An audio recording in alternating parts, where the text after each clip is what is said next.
Composting is easy and super rewarding. It's also very good for the environment, avoiding anaerobic decomposition of food scraps in the landfill, which releases excess carbon dioxide.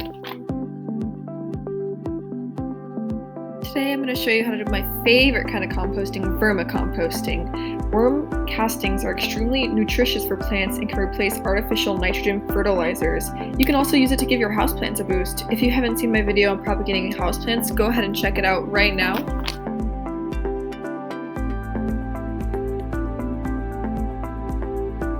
Now this is an old coffee container I keep next to my sink, which I use to store greens in. Greens include fruit and vegetable scraps and eggshells. This old cat toy would count as a brown. Browns include dry leaves and cardboard. Keep your brown to green ratio at 3:1, 3 parts brown to 1 part green.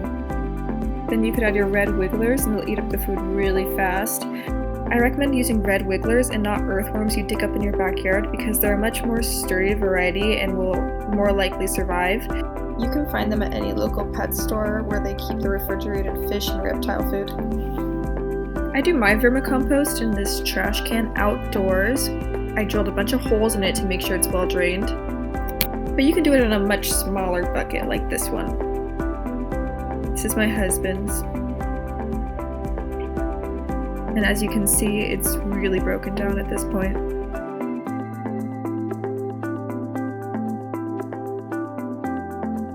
A couple of months ago, this was filled up all the way, and you can really see how much it will shrink.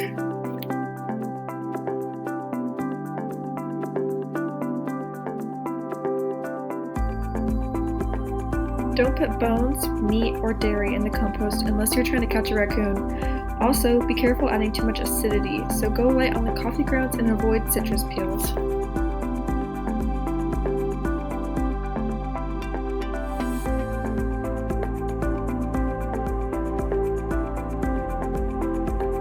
I've included some links in the description below on how to troubleshoot your compost in case anything goes wrong.